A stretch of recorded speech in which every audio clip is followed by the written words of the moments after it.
All right, now on to the next problem. It says Evelyn is designing a pattern for a quilt using polygons shown. Evelyn transfers the polygon to the image where E equals 2, 0. So I'll go ahead and make a point there. That'll be E. Why this one? E.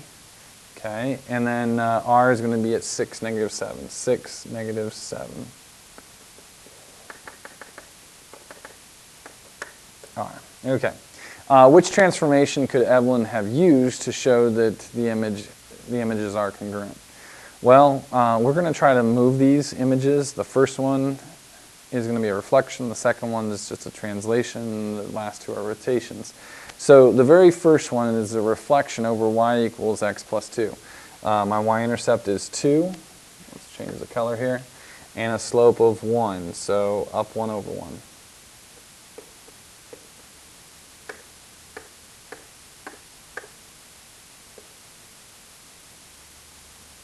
Okay, so if I look at that, I think the easiest one to look at is just R.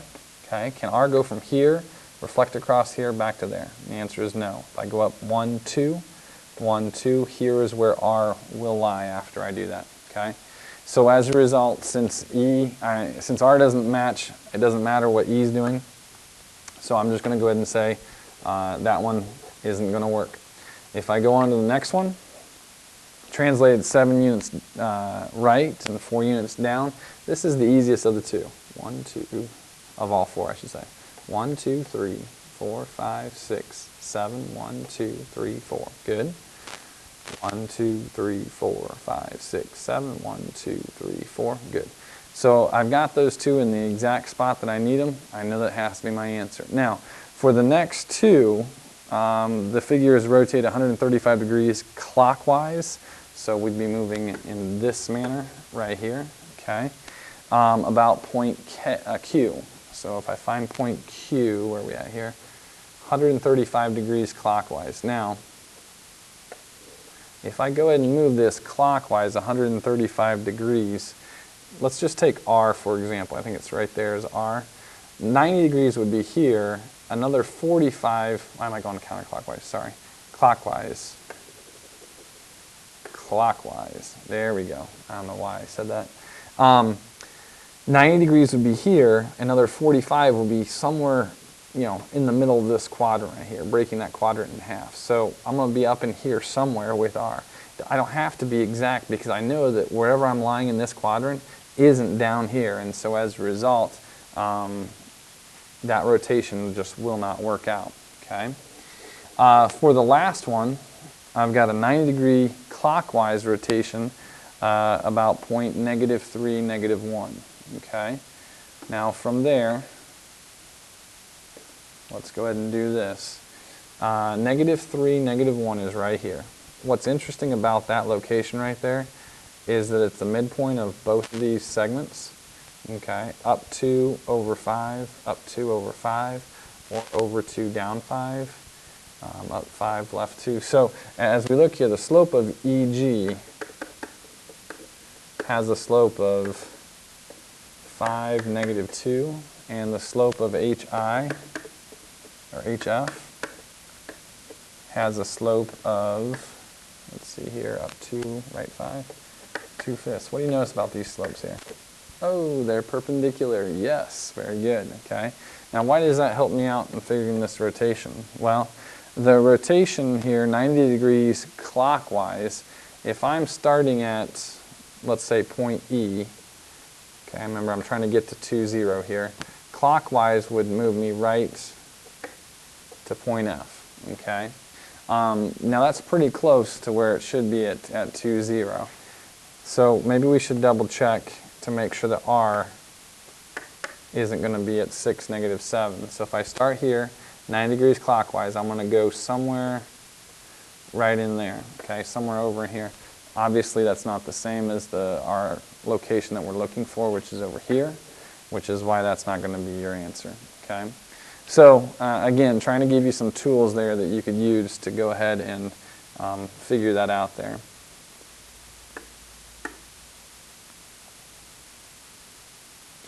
All right, number 8.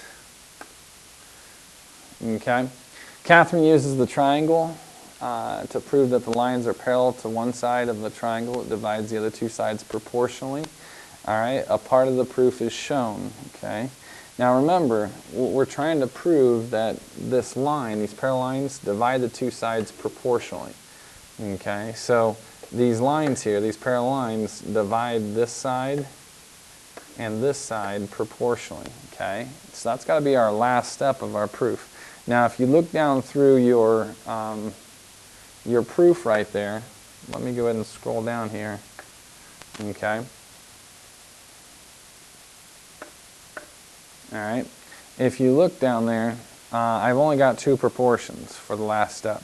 I've got BA over BC is equal to DA over EC. BA over BC, DA over DC, or EC. That proportion would work, but that doesn't help us with what we were talking about within the original problem.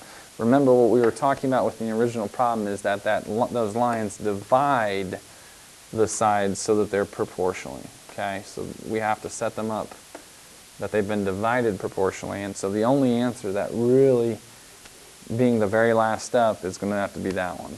Okay, that it divides those sides proportionally. So again, just paying attention to the wording of the problem can help you answer these problems accurately. All right, let's go to the next one. Number 9, this is one of those problems I don't think anyone should get wrong, but I will be honest that a lot of times some students find these problems a lot easier than other students. If you're a visual learner, okay, if I wanted to rotate, let's say, a rectangle as quickly as I possibly could around a stick, okay, eventually it's going to look like a three-dimensional object. And here's what it'll look like. Same on the opposite side, three-dimensionally. Okay? It looks going to look like a cylinder. Okay? If I go ahead and rotate a triangle on a stick as quickly as I possibly can, eventually it's going to look like a cone. Okay? If I was to go ahead and take a half circle, okay, and rotate as quickly as I possibly could on a circle, on a line, it's going to look like a sphere. All right? So whenever you rotate something around an axis, okay, and I'd like you to write this down. Whenever you rotate a figure about an axis, the figure must be circular in nature. Okay? If you notice, all three of these, the sphere, the cylinder, the cone, they all have a circle in nature. So if I was to go ahead and do, this is more like a challenge problem, you'll see this later on this year, rotate that around that axis. What's it going to look like? Well, here on the opposite side, it's basically a volcano, okay, a sideways volcano, but you know, that's what I want you to see. So as I do this with this problem right here, the same on the opposite side, circular in nature, okay, you see letter A, okay, you got your cylinder there with a hollow center, okay. So don't get that type of problem wrong. That problem is pretty simple there, okay. The next one,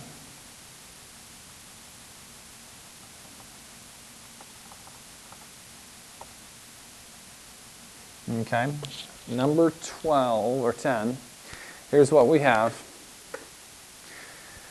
We've got the triangle that's shown, and then we're going to go ahead and have another triangle with the transformation of this right here. Now this is actually a dilation.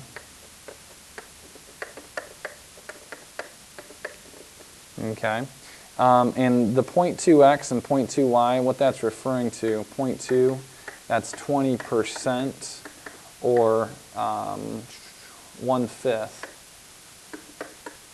the size of the original figure. So this figure is getting significantly smaller. In fact, if I was to graph this, because the center is at 0, 0, up 2 over 2, 2 times 1/5 is going to be 2/5.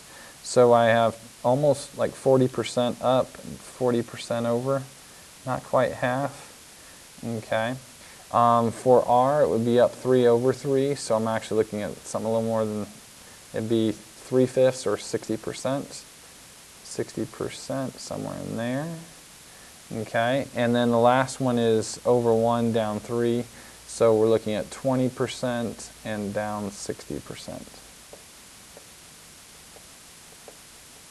Something like that, VRT, okay? Now, as a result, I should put primes on that, prime, okay? We have these next couple of equations and we want to know if they're correct. Now the first one, RV is equal to 5 times R prime V prime. If I take this and multiply it by 5, will I get this length right here? Well, if I've shrunk down this length by 1/5, if I multiply that 1/5 by 5, I get 1. So yeah, if I take this and multiply it by 5, I get the exact same, which is why that's correct. Okay. Now this next one, I think it's easiest to go ahead and write as a cross product, so I'll go ahead and do that. If I go ahead and take 0.2 radical 26 R prime V prime is equal to radical 26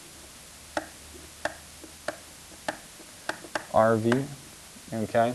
Now it's kind of sloppy there, but here's what I want you to see. The radical 26 will cancel itself out on both sides. So basically you have 20% of R prime V prime. So you're going to go ahead and take this little segment here and make it even smaller, okay? 20% of that.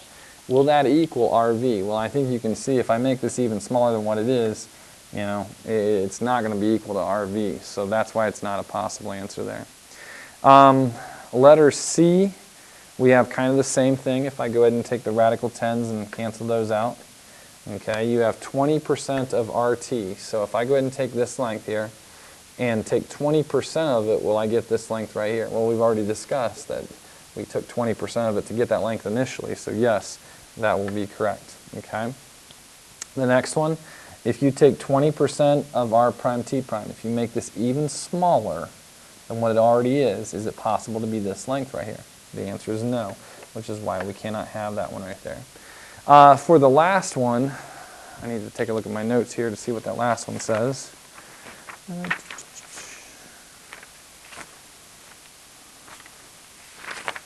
There it is, okay. Again, I'm going to use the cross product for E. Okay. The cross product for E will look something like this. 0.2 radical 34 TV is equal to radical 34 T prime V prime. Okay. Well, if I go ahead and take the radical 34s and get rid of them, they're really not, they're just, you don't even need them. Okay. What we're looking at is if I take 20% of TV, so 20% of this, will it equal T prime V prime? And the answer is yes. Okay. We're making that even smaller. All right. All right, now let's do 2 more problems here.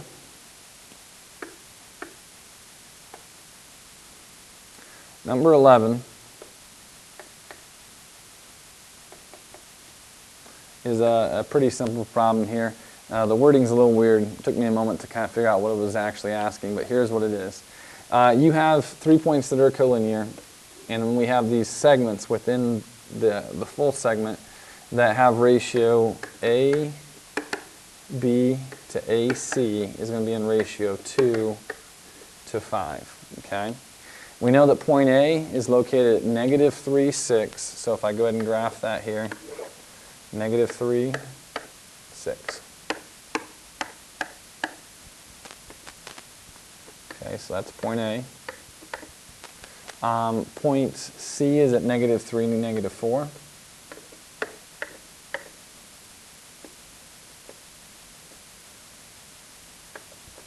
Okay, where does point B have to lie? Okay, Well, one thing I can tell just by looking at this, I can figure out what AC is going to be. And AC is over here. So if I go ahead and say 10, what does that other length have to be? Well, those are two equal ratios.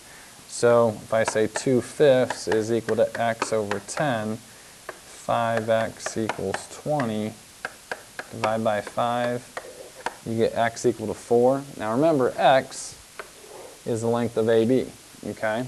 So from there, if I go ahead and go down 4, 1, 2, 3, 4, there's B at -3, +2, -3, +2, okay?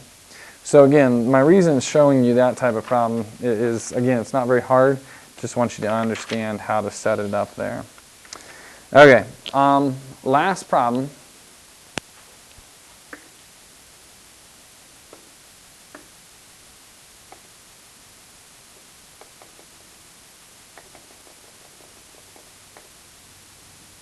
Okay, this one right here, this is another one of those I would probably get out my graph paper to make sure I've graphed it all correctly here.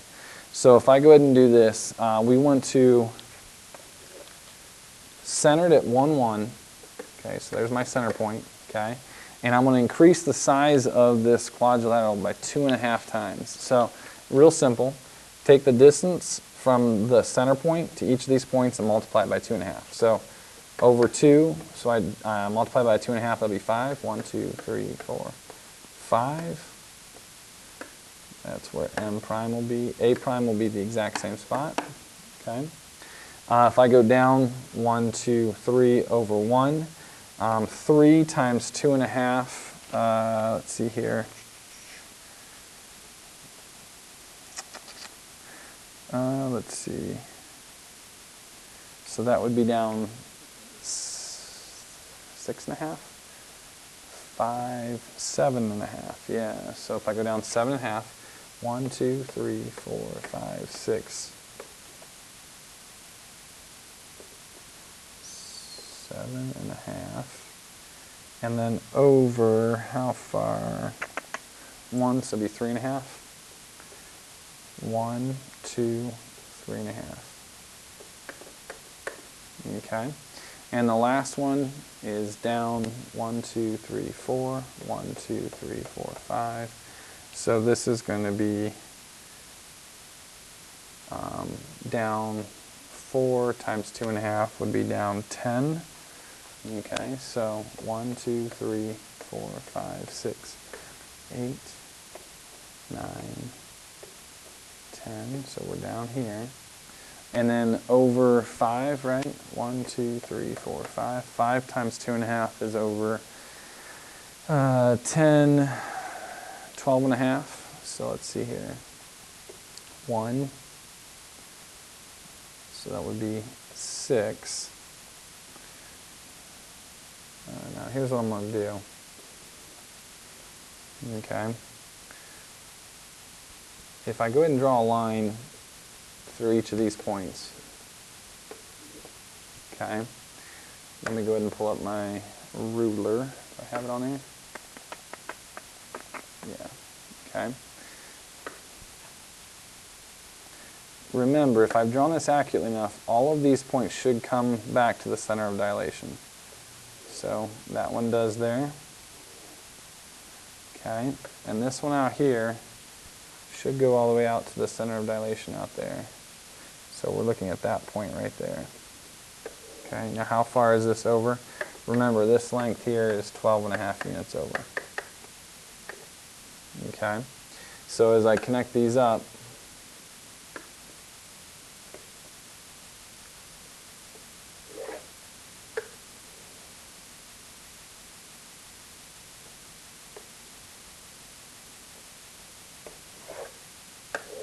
okay, you'll notice here that these lines MH and M prime, H prime should be parallel to each other. Okay, same thing with TH, or T prime, H prime, and TH.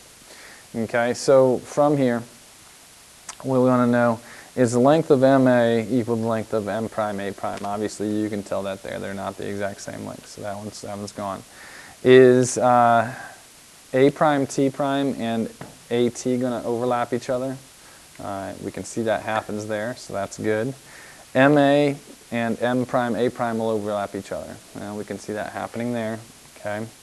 The slope of HT is equal to the slope of TH. Now, you can actually go ahead and count this out. Again, you should do this on the graph paper where you can be more accurate. I had to estimate my points here a little bit, but as you can see, those lines should be parallel to each other. Okay. And then the area of the math is equal to 2.5 times the area of math, and this one's actually a tricky problem. If you remember, we talked about this earlier this year, where you had the similarity ratio was going to be A to B. The perimeter ratio was going to be A to B. And then the area ratio was going to be A squared to B squared. Okay. So one way to figure this out is the similarity ratio between the two figures is 1 to 2.5. So if I go ahead and square that, you have 1 to 6.25. Okay, this is 6 1/4 times as large. Okay, so that's one way of looking at it. Another way you could actually go ahead and do this, and I'm not going to show you all the work here, but you could actually figure it out on your graph paper. You can go ahead and remember you can complete the square here, and then you could subtract out the triangles if you'd want to.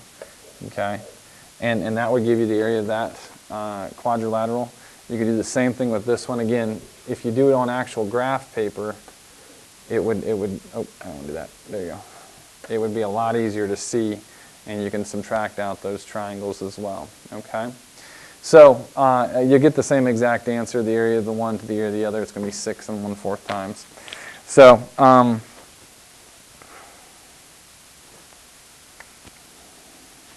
okay. I think that's about it there. Something else you might want to write down on this one is that the similar polygons, which these two will be similar, have to have proportional corresponding sides, and then the corresponding angles have to be congruent there. So, alrighty. You can go on to your next video.